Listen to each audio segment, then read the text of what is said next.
कहानी की शुरुआत होती है और हम नासा के कुछ एस्ट्रोनॉट्स को देखते हैं जो मार्स यानी मंगल ग्रह पर एसिडालिया प्लैनेटिया नाम की जगह पर कुछ रिसर्च कर रहे होते हैं। ये सभी एस्ट्रोनॉट वहां मिट्टी का सैंपल ले रहे होते हैं। तभी अचानक उन्हें सूचना मिलती है कि एक खतरनाक और विशाल तूफान बहुत तेजी से उनकी तरफ बढ़ रहा है। ये मैसेज देखते ही जॉनसन ने तुरंत कमांडर और बाकी टीम को हैब के अंदर बुला लिया, जहाँ उन्हें पता चला कि वो तूफान 86,000 न्यूटन की बल से उनके MAV से टकराने वाला है। MAV यानी मार्स एसेंट व्हीकल एक रॉकेट होता है जो एस्ट्रोनॉट्स को मंगल की सतह से उठाकर मंगल की ऑर्बिट में परिक्रमा कर रहे उनके स्पेसशिप तक पहुंचाता है। लेकिन इसके लिए MAV का सीधा खड़ा रहना बेहद जरूरी था। अगर MAV तूफान में पलट जाता तो वे सभी मंगल ग्रह पर हमेशा के लिए फंस कर रह जाते। मामला इतना गंभीर था कि सोचने के लिए वक्त बहुत कम था, इसलिए कमांडर ने तुरंत मिशन रद्द करने और पृथ्वी पर वापस लौटने का फैसला किया। इसके बाद वो अपनी टीम को अपने पीछे पीछे MAV की ओर लेकर बढ़ने लगी। लेकिन बदकिस्मती से तब तक तूफान अपना भयंकर रूप ले चुका था और हालात लगातार बद से बदतर होते जा रहे थे। कमांडर ने जैसे ही हैब का एयरलॉक खोला, उसी क्षण तेज तूफानी हवा का जोरदार झोंका अंदर घुस आया और उनके कदम डगमगा गए। लेकिन कमांडर ने किसी तरह खुद को संभाला और अपनी टीम को साथ लेकर MAV की ओर बढ़ने लगी। वे पांचों अंतरिक्ष यात्री अभी आधे रास्ते ही पहुंचे थे कि तभी मार्क वोटनी नाम के एक एस्ट्रोनॉट से उनके हैब का टूटा हुआ एंटीना आकर जोर से टकरा गया, जिससे मार्क किसी तिनके की तरह हवा में उड़ता हुआ उस भयंकर तूफान में कहीं गुम हो गया। इतने में ही मार्टिनेज को अपने कंप्यूटर पर मार्क के स्पेस शूट से ऑक्सीजन लीक होने का सिग्नल मिला, जिसे देखकर मार्क के साथियों में खलबली मच गई। अगर मार्क के स्पेस सूट की सारी ऑक्सीजन बाहर निकल गई तो वो कुछ ही सेकंड में मारा जाएगा। ये जानने के बाद कमांडर और उसकी टीम अपनी पूरी जान लगाकर मार्क को ढूंढने में जुट गए। लेकिन उस भयंकर तूफान में एक दूसरे को देख पाना भी लगभग नामुमकिन था। वे सिर्फ सिग्नल की मदद से ही एक दूसरे से जुड़े हुए थे और मार्क से तो उनका संपर्क पूरी तरह टूट चुका था। आखिरकार वे मार्क को ढूंढने में नाकाम रहे। उधर दूसरी ओर MAV लगातार झुकता जा रहा था। कुछ पल के लिए कमांडर सन्न रह गई, लेकिन वो जानती थी कि एक के लिए बाकियों की जान दांव पर नहीं लगाई जा सकती। इसलिए बेक ने ये मान लिया कि बिना ऑक्सीजन के मार्क अब तक इस दुनिया से जा चुका होगा। ये सुनकर कमांडर भी आंखों में आंसू लिए MAV पर लौट आई। इससे पहले कि MAV पूरी तरह पलट जाता, कमांडर ने उसे लॉन्च करने का आदेश दे दिया और वे सभी अपने दिल में मार्क की मौत का बोझ लिए पृथ्वी की ओर रवाना हो गए। लेकिन अगली सुबह जब मंगल ग्रह पर आया भयानक तूफान शांत हो जाता है, तब पता चलता है कि मार्क वोटनी अभी भी जिंदा है। उस एंटीना का तार उसके सूट को चीरते हुए उसके शरीर के अंदर घुस गया था, लेकिन खून और उस तार ने मिलकर उसके सूट का प्रेशर स्थिर रखा और ऑक्सीजन को लीक होने से बचा लिया, जिसकी वजह से उसकी जान बच गई। जब उसकी आंख खुलती है तो वो खुद को हैब से बहुत दूर बिल्कुल अकेला पाता है। वो समझ गया था कि बाकी सभी तूफान से बचने के लिए यहाँ से कल रात ही निकल गए होंगे। मार्क ने उस रोड को निकालने की बेवकूफी नहीं की,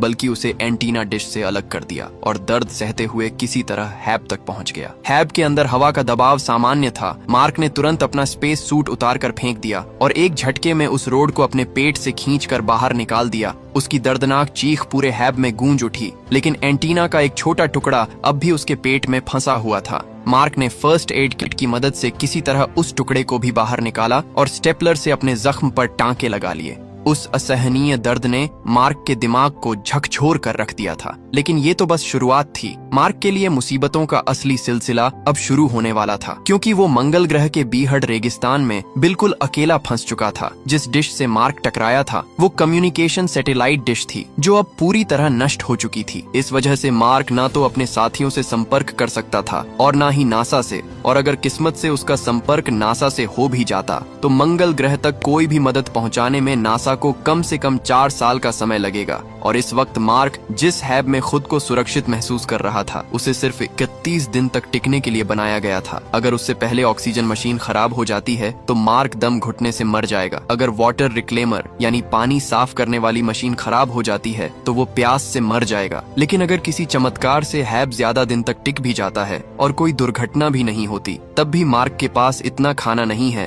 कि वो 4 साल तक जिंदा रह सके। अब हर हाल में मार्क का मरना तय ही लग रहा था। ये सोचकर वो मायूस हो गया। उसने ये सारी बातें अपने कंप्यूटर जर्नल में रिकॉर्ड की और आखिरकार मौत के इंतजार में एक जगह बैठ गया। अगले 2 दिनों तक वहाँ तूफान का कहर जारी रहा। इस बीच मार्क को हर पल मौत का खौफ सताता रहा। वो अब समझ चुका था कि उसका यहाँ मरना तय है, क्योंकि उसके पास पर्याप्त मात्रा में खाना और पानी नहीं है। और ना ही नासा से संपर्क करने का कोई तरीका। तभी उसने ठान लिया कि मैं बिना कोशिश किए यूं ही मंगल ग्रह पर मरने वाला नहीं हूँ। इसलिए उसने कुछ ऐसा सोचा जो पहले कभी किसी ने नहीं किया। मार्क ने एक सर्वाइवल प्लान बनाया जिसमें उसने सोचा कि वो नासा के एरिस 4 मिशन का इंतजार करेगा और जब वो मार्स पर आएगा तब मार्क उनके साथ ही वापस चला जाएगा। लेकिन एरिस 4 मिशन को लॉन्च होने में अभी 4 साल बाकी थे और इतने दिन तक जिंदा रहने के उसे खाना चाहिए, इसीलिए अपने पास मौजूद खाने की लिस्ट तैयार करने लगा। मार्क और उसके साथियों का खाना मिलाकर उसके पास केवल इतना ही खाना बचा था जिसे वो लगभग 1 साल तक ही चला सकता था, पर उसे तो 4 साल तक सरवाइव करना था। ये देखकर मार्क को कुछ समझ में नहीं आ रहा था कि अब करें तो करें क्या। तभी उसकी नजर आलू पर जाती है और उसके दिमाग में एक आइडिया आता है। इसीलिए वो एक बड़ा फैसला लेता है कि वो मंगल ग्रह की इस बंजर जमीन पर खेती शुरू करेगा। उसके पास कुछ आलू उपलब्ध होते हैं और वो इन्हीं आलू को उगाने का प्लान बनाता है। लेकिन मिट्टी को उपजाऊ और फर्टाइल बनाने के लिए उसे ढेर सारे पानी की जरूरत पड़ने वाली है और मंगल ग्रह पर तो पानी का नामो निशान तक नहीं है। मार्क एक प्रोफेशनल बॉटनिस्ट है, इसीलिए उसे अच्छी तरह पता है कि फसल को उगाने के लिए किन किन चीजों की आवश्यकता पड़ती है। वो अब मंगल पर खेती शुरू करने की पूरी तैयारी में जुट जाता है। वोटनी पहले एक जगह पर ढेर सारी मिट्टी इकट्ठी करता है और उसने उस जगह को खेत जैसी जमीन में बदल दिया। उस जमीन को उपजाऊ बनाने के लिए मार्क ह्यूमन वेस्ट यानी एस्ट्रोनॉट्स का मल ले आया जिसकी बदबू बेहद खतरनाक थी, लेकिन मार्क ने उसे भी सहते हुए उससे खाद तैयार कर ली। फिर उसने आलूओं को 2 टुकड़ों में बांटा और उन्हें खाद के साथ जमीन में बो दिया ताकि वे उग सकें। लेकिन अब उसे पानी तैयार करना था। अच्छी बात ये थी कि मार्क को पता था पानी कैसे बनाया जा सकता है। हाइड्रोजन और ऑक्सीजन को मिलाकर जलाने से पानी बनता है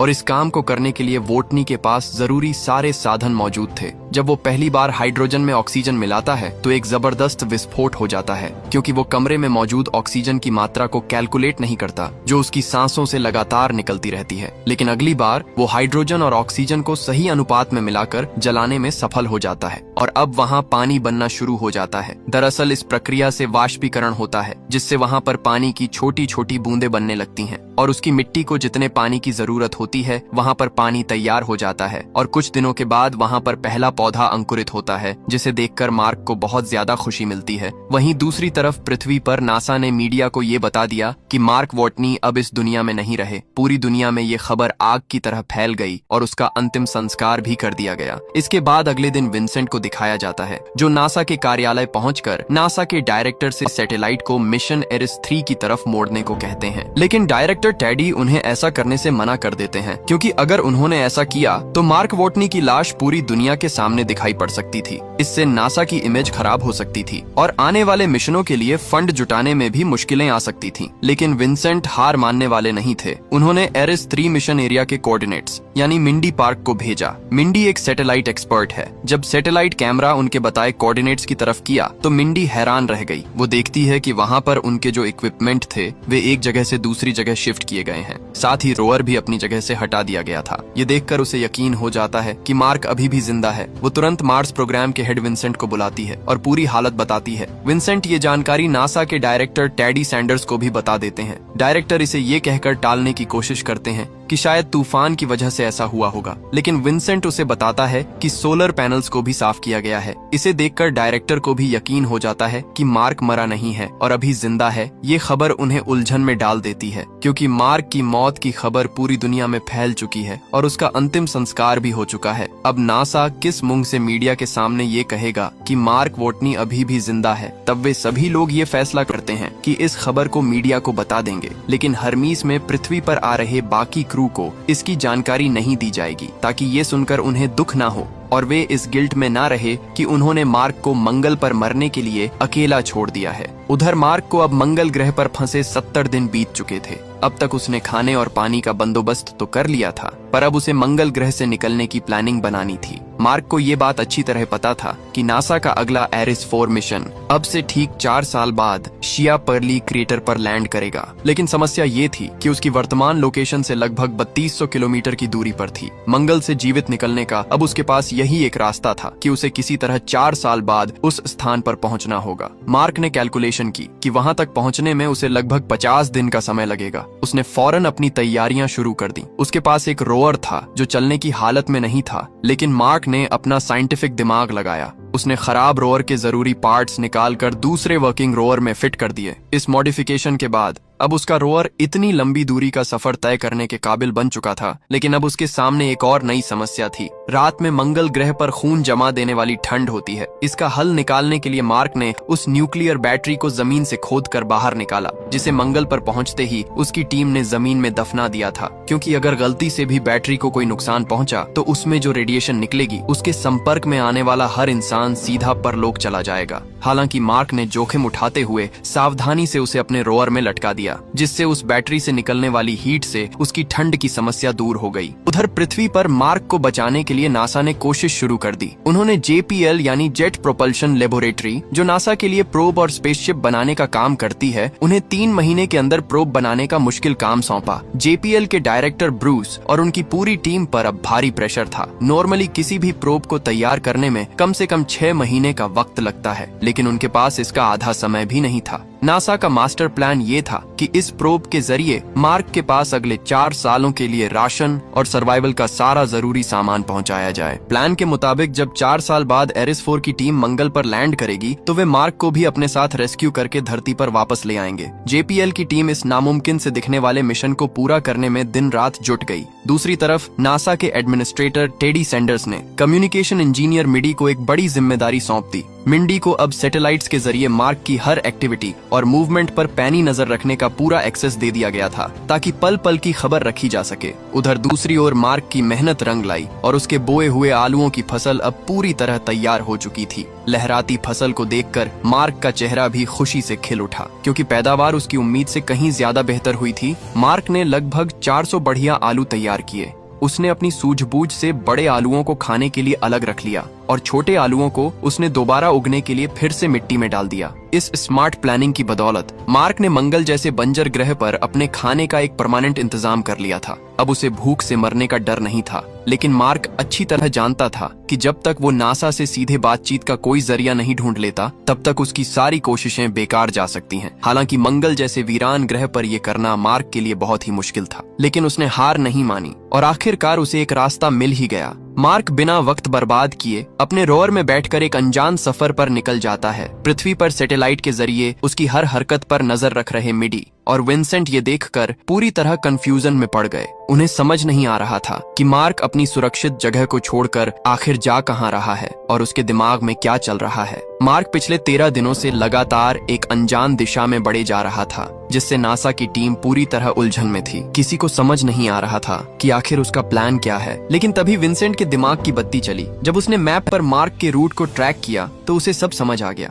मार्क असल में उस पाथ फाइंडर लैंडर की ओर बढ़ रहा था, जिसे नासा ने 1986 में मंगल के एसिडिया प्लेनिशिया पर उतारा था। उस पाथ फाइंडर का असली मिशन मंगल की मिट्टी, वहां की मैग्नेटिक प्रॉपर्टीज और वातावरण से जुड़ी जरूरी जानकारियां जुटाकर नासा को भेजना था। लेकिन 1997 में उसकी बैटरी पूरी तरह खत्म हो गई, जिसकी वजह से नासा का उससे संपर्क हमेशा के लिए टूट गया था। तब से वो मंगल की धूल में कहीं खोया हुआ था, जिसे अब मार्क अपनी आखिरी उम्मीद मानकर ढूंढने निकला था। विंसेंट का अंदाजा एकदम सही निकला। मार्क ने रेत में दफन उस पाथ फाइंडर को खोज निकाला और उसे अपने हैब में ले आया। लेकिन संपर्क तभी मुमकिन था जब नासा के पास भी वैसा ही सेम मॉडल हो। ये बात समझते ही विंसेंट तुरंत कैलिफोर्निया के JPL पहुंचा, जहां पाथ फाइंडर का दूसरा मॉडल सुरक्षित रखा गया था। उसने वहां उन सभी रिटायर हो चुके वैज्ञानिकों को भी बुला लिया जिन्होंने 1997 में उस मिशन पर काम किया था। अब दोनों तरफ से पुराने सिस्टम को जिंदा करने की कोशिश शुरू हुई। दूसरी ओर मार्क ने पाथ फाइंडर की पुरानी बैटरी हटाई और उसे हैब के पावर सोर्स से कनेक्ट कर दिया। किस्मत अच्छी थी कि पाथ फाइंडर चालू हो गया। जैसे ही मार्क ने उसका एंटीना पृथ्वी की तरफ घुमाया, JPL में रखे मॉडल को तुरंत सिग्नल मिल गया। सालों बाद उस पुराने लैंडर ने फिर से रिस्पांस देना शुरू कर दिया था। ये देखकर कपूर की खुशी का ठिकाना ना रहा। हालांकि पाथ फाइंडर का असली कंट्रोल JPL के टेक्नीशियन टिम के पास था। टिम ने तुरंत कमांड भेजकर पाथ फाइंडर का कैमरा ऑन किया, जिससे मंगल पर मौजूद मार्क का कैमरा भी एक्टिव हो गया। कैमरे को हिलते देख मार्क समझ गया कि उसकी कोशिश रंग लाई है। अब कोई ना कोई उससे संपर्क करने की कोशिश कर रहा है। मार्क ने बिना देरी किए बोर्ड पर सवाल लिखा और कैमरे के सामने कर दिया। क्या किसी को मेरा सिग्नल मिल रहा है? उसने एक तरफ हाँ और दूसरी तरफ ना का बोर्ड लगा दिया। जैसे ही विंसेंट की टीम ने सवाल देखा, उन्होंने तुरंत कैमरे को हाँ की तरफ घुमा दिया। मंगल पर अपना कैमरा हाँ की तरफ मुड़ते देख मार्क की खुशी का ठिकाना नहीं रहा। उसे यकीन हो गया कि वो अब अकेला नहीं है, लेकिन अब भी मार्क के लिए विंसेंट से बातचीत करना आसान नहीं था, क्योंकि पृथ्वी से मंगल ग्रह की दूरी अधिक होने के कारण एक सवाल विंसेंट तक पहुंचने और विंसेंट का कैमरे को घुमाकर जवाब देने में करीब 1 घंटे का समय लग रहा था। और ऊपर से केवल मार्क ही विंसेंट से सवाल पूछ सकता था, वो भी हाँ या ना में, जबकि विंसेंट के उससे बात करने का कोई जरिया नहीं था। इस पर मार्क ने अपने साइंटिफिक दिमाग को काम पर लगाया। मार्क जानता था कि पार्ट फाइंडर का कैमरा 36 डिग्री यानी कि एक फुल सर्कल में रोटेट हो सकता है। इसीलिए मार्क ने हेक्साडेसिमल नंबर सिस्टम को चुना। हेक्साडेसिमल के नंबर्स को ASCII कोड में कन्वर्ट करके शब्द बनाए जा सकते हैं। दूसरी ओर विंसेंट की टीम ने भी हेक्साडेसिमल को पाथ फाइंडर के चारों ओर लगाकर मार्क से बात करना शुरू कर दिया। लेकिन क्योंकि ये तरीका बहुत धीमा था, इसलिए नासा के साइंटिस्ट ने मार्क को कुछ कोड भेजे, जिसकी मदद से मार्क ने अपने रोवर को पाथ फाइंडर से जोड़कर रोवर के जरिए टेक्स्ट मैसेज में बात कर सकता था। नासा ने मार्क को मैसेज भेजा कि उन्होंने मार्क का रेस्क्यू मिशन शुरू कर दिया है और वो पहले उसके लिए जरूरी सामान भेजने वाले हैं। ये मैसेज पढ़कर मार्क बहुत खुश होता है और अब उसे बचने की उम्मीद नजर आने लगी।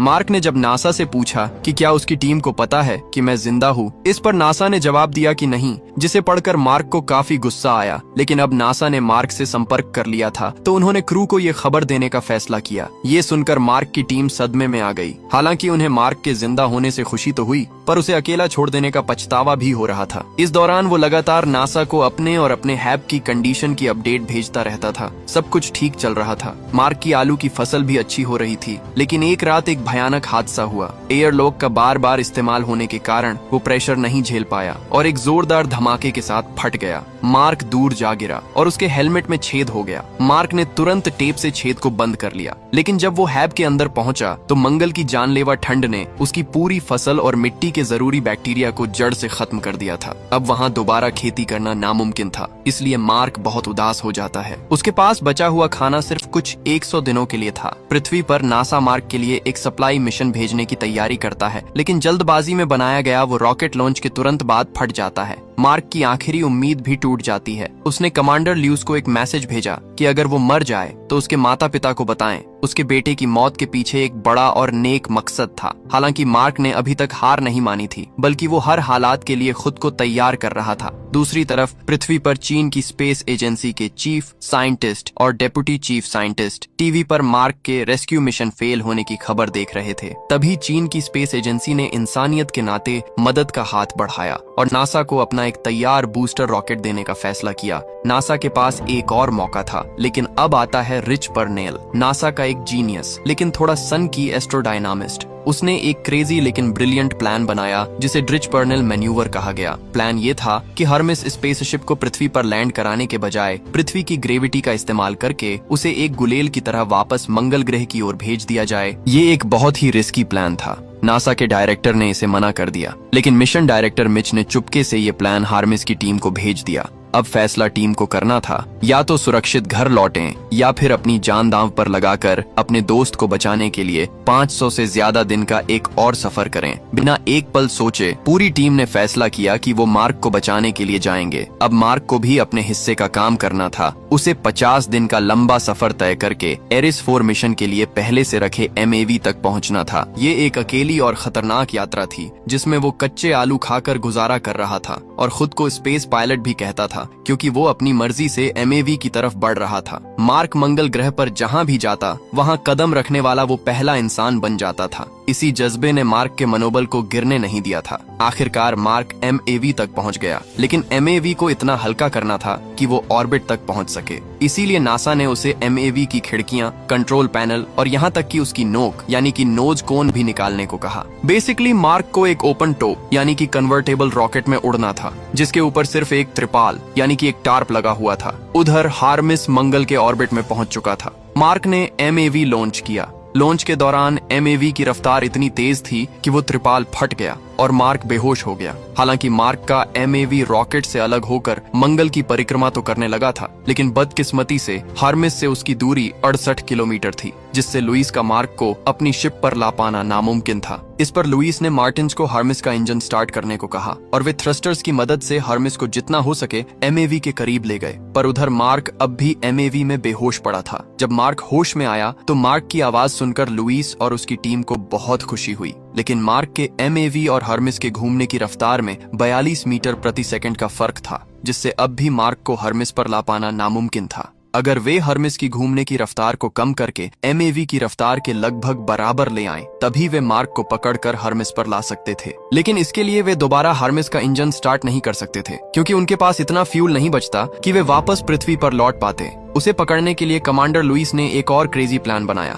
उन्होंने स्पेसशिप के एयर लोक में एक छोटा सा बम फोड़कर उसकी स्पीड को एडजस्ट किया। फिर भी दूरी बाकी थी। तब मार्क ने अपना आखिरी दांव खेला। उसने अपने स्पेस सूट के ग्लव में एक छोटा सा छेद किया और हवा के प्रेशर का इस्तेमाल करके आयरन मैन की तरह उड़ता हुआ हर्मिस की तरफ बढ़ा। कमांडर लुइस रस्सी के सहारे उसे पकड़ने के लिए आगे बढ़ी। एक पल के लिए लगा कि वो उसे पकड़ नहीं पाएंगी, लेकिन मार्क ने रस्सी पकड़ ली और फाइनली उसे स्पेसशिप के अंदर खींच लिया गया। ये खबर सुनकर नासा और पूरी दुनिया खुशी से झूम उठी। इतने महीनों तक मंगल ग्रह पर अकेले फंसने के बाद मार्क वोटनी अपने दोस्तों के पास अपने घर वापस आ गया। पृथ्वी पर पहला दिन मार्क के लिए एक नई जिंदगी की शुरुआत थी। अब वो नासा के लिए अंतरिक्ष यात्रियों को ट्रेनिंग देता है और उन्हें भी अपने संघर्ष की कहानियों से प्रेरित करता है। और इसी के साथ ये कहानी यहीं पर खत्म हो जाती है। दोस्तों, वीडियो पसंद आई हो तो लाइक और कमेंट करके जरूर बताना। बाकी मिलते हैं अगली वीडियो में।